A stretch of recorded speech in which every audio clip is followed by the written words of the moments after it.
చేయాలని చెప్పి మాట్లాడను. స్ట్రైట్ ఫార్వర్డ్ ఇష్యూస్ మాట్లాడతా కాబట్టి నన్ను ఇలా బలి చేసారు, పర్వాలే. కానీ రేపటి నాడు ఇదే ప్రమాదం రామన్నకు కూడా పొంచుంది, రేపటి నాడు ఇదే ప్రమాదం మీకు కూడా పొంచుంది.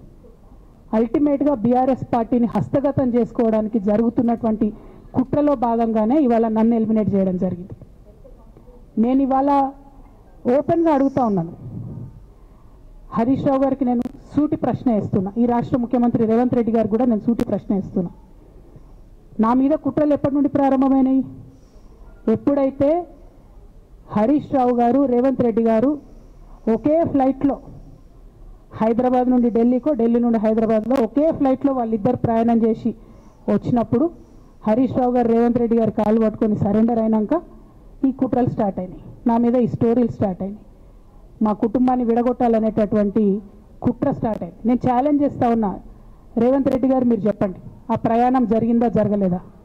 హరీష్ రావు గారు మీరు చెప్పండి, ఒకే ఫ్లైట్లో మీరు రేవంత్ రెడ్డి గారితో కలిసి వచ్చిండ్రా రాలేదా? ఆ తర్వాత నుండే నా మీద ఈ కుట్రలు జరుగుతున్నాయా లేదా? సరెండర్ అయింది మీరు. ప్రతి ఒక్క విషయంలో దాదాపు ఒక 7-8 ఇష్యూస్ ఉన్నాయి, ఇన్సిడెంట్స్ ఉన్నాయండి. అఫీషియల్ పిఆర్ఓ ట్వీట్ చేస్తాడు, Congress party official PRO tweet చేస్తాడు, ముఖ్యమంత్రి గారు పిఆర్ఓ, ఈ పాల వ్యాపారంలో అవినీతి జరిగిందని.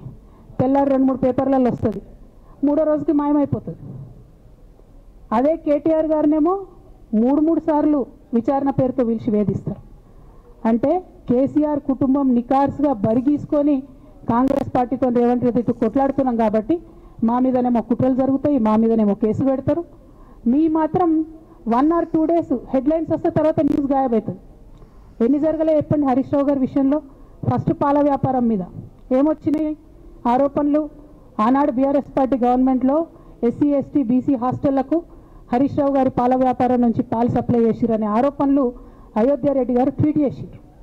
గతం 2 రోజులు పోయింది ఆరోపణ. ఎందుకు? సరెండర్. నెక్స్ట్ ఒక అభియోగం చేసిరు ముఖ్యమంత్రి గారు, నెక్స్ట్ ఒక అభియోగం చేసిరు